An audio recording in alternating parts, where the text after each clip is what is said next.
Yang pertama di sini ada sepinjam ya. Nah, di sini segel banyak itu udah dari 2024, totalnya itu 10 juta lebih.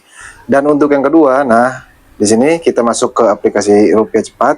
Nah, galbanya di sini 21 juta. Totalnya ini sebenarnya 53 ya, cuman dipotong dendanya. Jadi Rupiah Cepat ini aslinya 53 juta, tapi dendanya dipotong, kamu bisa sendiri di situ. Nah, masuk lagi ke aplikasi yang lainnya ya. Kita lihat kan. Di sini kecil sih ya, cuman 2 jutaan. Nah, jadi di sini saya tahu apa yang kalian rasakan, apa yang kalian butuhkan. Kenapa? Karena sebenarnya nasabah pinjol itu tidak butuh banyak teori, tapi butuh bukti. Apalagi mereka yang saat ini sedang ketakutan galbay di pinjol legal. Kalau hanya teori doang mah, ya bisa dibilang sih hampir semua nasabah yang ketakutan itu tidak cukup. Lebih tepatnya mereka kurang yakin. Makanya ada pepatah seperti ini. Kita itu akan saling mengerti dengan sesama manusia kalau kita merasakan hal yang sama.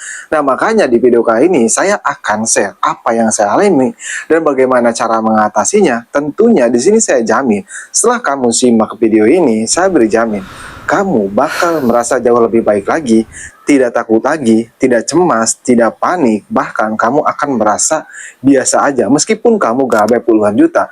Kenapa? Karena yang saya akan bahas di video kali ini itu sesuai pengalaman saya sendiri. Jadi saya beri jamin setelah lihat video ini kamu akan merasa jauh lebih baik lagi. Jadi jangan di skip-skip, simak saja video ini. Cuman sebelum pembahasannya, buat kamu yang bergabung ke grup WA Kang Galbay, untuk linknya ada di deskripsi video ini, kamu bisa langsung klik saja. Grup WA Kang Galbay itu gratis, tidak ada biaya apapun. Kamu bisa sharing dengan nasabah yang lain di grup WA Kang Galbay. Dan jangan lupa subscribe channel ini. Nah, kita kembali lagi ke topik pembahasan ataupun kembali ke laptop. Nah, mungkin kamu bertanya-tanya, kok bisa saya Galbay ini di Rupiah Cepat 21 juta lebih, totalnya 53 juta, itu bisa tenang-tenang saja, tidak takut, tidak panik. Nah, kuncinya itu sebenarnya simple ya. Karena tidak tahu tentang dunia perpinjolan. Nah, yang membedakannya itu, kalau saya tahu, nah kalau kalian yang baru galbay di pinjol legal, itu tidak tahu tentang dunia perpinjolan. Sehingga galbay di bawah 1 juta, galbay 2 juta, itu takut, itu panik. Nah, kalau kamu tahu tentang dunia perpinjolan, itu kamu biasa-biasa aja. Makanya di video kali ini, saya akan bongkar semuanya. Jadi kita kembali yang pertama dulu, yaitu penyebab kenapa sih banyak nasabah di luar sana itu takut, cemas, bahkan mereka tidak enak tidur karena galbay di pinjol legal. Ingat loh, ini itu galbay pinjol. Kita itu bukan melakukan tindak pidana loh, cuman melakukan galbay pinjol yang ujung-ujungnya itu perdata. Tapi kenapa? Maksudnya kamu sampai ketakutan seperti itu, sampai nggak enak makan, nggak enak tidur, cuma gara-gara galbay pinjol. Nah, mungkin kamu tidak tahu penyebabnya. Penyebabnya karena kita selalu berpikir semua ancaman DC pinjol legal, semua yang dilakukan DC pinjol legal itu nyata, itu hoax.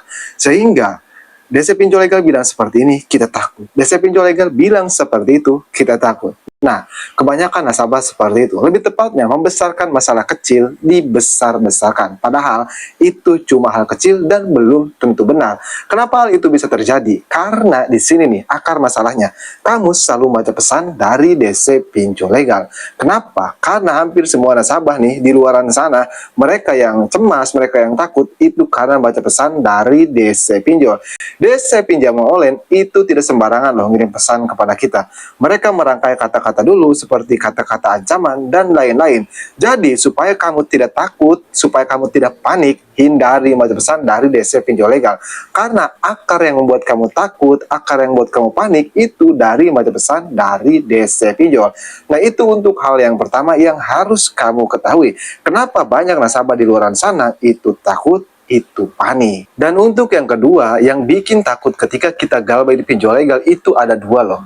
Yang pertama, kita takut DC lapangan. Yang kedua, kita takut dipermalukan ke tetangga kita atau ke teman-teman kita. Seperti kontak-kontak kita diteror, kita dipermalukan, disebar data. Padahal mereka, DC pinjol legal tidak berani seperti menyebar data pribadi kita atau meneror kontak-kontak kita. Kenapa? Emang sih meneror itu bisa jadi ya. Tenang aja, saya akan kasih solusinya. Nah, mereka tidak akan menyebar data pribadi kalian. Kenapa? Karena ada pasalnya loh. Mereka juga takut dibawa ke jalur hukum atau dibawa ke jalur pidana kalau menyebar data pribadi kalian. Tapi kenapa bang? Mereka suka ngancam. Katanya data pribadi saya akan disebar. Itu cuma ancaman saja. Tujuannya untuk membuat mental kalian jatuh. Tujuannya untuk membuat kalian ketakutan. Nah itu tentang sebar data. Tapi bagaimana bang kalau mereka menghubungi kontak-kontak kita? Emang sih, saya juga pas pertama kali galbay itu yang ditakuti seperti itu, yaitu kontak-kontak saya dihubungi. Tapi saya tahu caranya, cara menghentikan mereka bisa menggunakan kontak-kontak kita atau bisa mendapatkan kontak-kontak kita, yaitu dengan cara menghapus aplikasinya. Kenapa aplikasinya dihapus? Karena nantinya mereka tidak punya akses lagi ke HP kita, seperti akses ke galeri, akses ke kontak-kontak kita, karena mereka dapat aksesnya itu lewat aplikasinya tadi. Dan untuk yang selanjutnya yaitu mengenai desa lapangan. Ya tidak bisa dipungkiri siapa ya yang tidak takut ketika kita galbay di pinjol legal, tidak takut desa lapangan. Apalagi kita baru terjun ke dunia perpinjolan kan. Karena kita membayangkan desa pinjol legal atau desa lapangan itu seram, mereka memaksa untuk membayar. Dan kalau kita tidak membayar, mereka bakal marah-marah. Nah di pikiran kita seperti itu. Kan seperti yang saya bilang di awal video bahwa yang membuat takut sebenarnya pikiran kita sendiri. Jadi kamu harus tahu hal tersebut. Kamu nggak perlu takut, kamu nggak perlu panik. Caranya ya simak aja. Setelah kamu tahu, pasti kamu akan merasa jauh lebih baik. Nah, kita selalu berpikir seperti itu. Padahal faktanya desa lapangan pinjol legal itu datang ke rumah kita hanya ingin memastikan aja loh. Apakah nasabahnya berniat untuk bayar ataupun nasabahnya berniat untuk kabur. Mereka juga ada SOP-nya. Mereka juga ada kode etiknya dari pihak OJK kalau pinjol kamu memiliki desa lapangan. Dan kamu juga harus tahu fakta satu ini. Pinjol yang memiliki desa lapangan itu jauh lebih sedikit loh dari pinjol legal yang tidak memiliki desa lapangan. Ya seperti ini. Pinjol sekarang, pinjol legal itu ada 94 pinjol. Dan yang memiliki desa lapangan itu cuman 11 pinjol doang. Nah buat kamu yang tidak tahu bisa simak video saya yang ini. Atau kamu ingin tahu pinjol apa saja yang tidak memiliki desa lapangan, kamu bisa simak video saya yang ini. Jadi kamu nggak perlu takut, kamu nggak perlu panik. Kalau mereka macam-macam, kamu bisa langsung saja rekam desa lapangan tersebut. Saya berjamin desa lapangan tersebut akan langsung pergi dari rumah kalian. Atau kamu ingin tahu lengkapnya bagaimana cara menghadapi desa lapangan agar desa lapangan tidak datang ke rumah kita, masuk saja ke playlist yang ini sudah saya siapkan. Nah itu untuk desa lapangan. Jadi kamu nggak perlu takut seperti ada yang ada di pikiran kamu kan, takut mereka marah-marah atau mereka memaksa untuk membayar. Nah itu tidak seperti itu. Ya jujur sih, saya juga awal-awal emang takut seperti itu dulu ya. Tapi sekarang apa sih yang saya takutin? Orang coba galbay pinjol doang.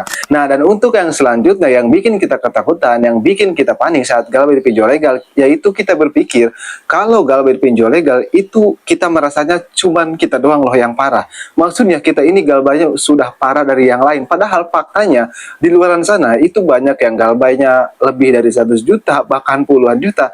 Lah kita yang galbay di belasan juta atau misalnya jutaan doang, tapi takut, tapi panik. Nah, karena kita tidak tahu bahwa di luar sana ada yang lebih parah dari kita. Makanya saya sarankan rekan untuk masuk ke grup WA Kang Galbay. Nah itu tujuannya supaya kamu tahu kalau yang galbay itu bukan kamu seorang, tapi banyak ribuan nasabah pinjaman online. Nah itu yang harus kamu ketahui.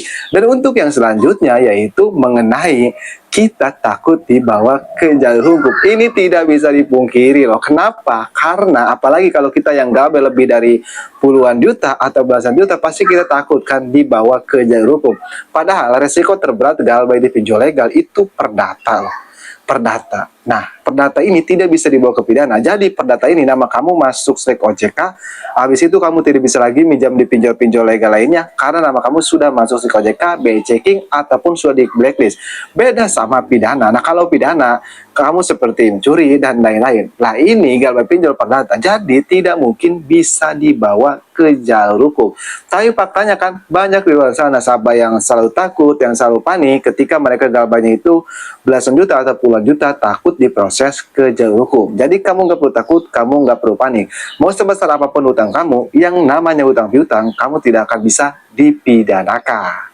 Nah, jadi itulah yang harus kamu ketahui. Ya mudah-mudahan buat kamu yang simak baik-baik video ini, saya beri jamin pasti kamu akan paham dan kamu mengerti apa yang saya sampaikan. Dan kamu tidak akan lagi takut tentang galbay di pinjol legal, mau kamu gal belasan juta atau puluhan juta. Karena saya juga dulu yang saya takutin itu hal-hal yang saya jelaskan tadi, yaitu seperti teror DC pinjol legal, membaca pesan. Nah, itu yang membuat saya takut. DC lapangan, takut dipermalukan, kontak-kontak dibugi. Makanya di video kali ini saya bahas dan saya jelaskan. Buktinya saya udah dari 2024, ya nggak gimana-gimana. Jadi kamu nggak perlu takut, kamu nggak perlu panik. Yang mudah-mudahan video ini bisa bermanfaat ya, buat semua nasabah pinjam online ataupun buat semua yang saat ini sedang galbay di pinjol legal. Cuman di sini saya ingatkan dulu, saya tidak mengajarkan yang tidak-tidak atau yang tidak benar, tapi di sini saya hanya membantu saja. Buat kamu yang ekonominya sedang turun drastis atau lagi tidak punya uang, ya mudah-mudahan ekonomi kamu stabil kembali dan kamu bisa mendapatkan pekerjaan kembali. Ingat, yang namanya hutang piutang itu wajib dibayar. Buat kamu juga ingin request tentang video selanjutnya, tulis aja di kolom komentar. Insya Allah saya akan bahas. Oke, saya Kang Galbay, sampai jumpa di video berikutnya.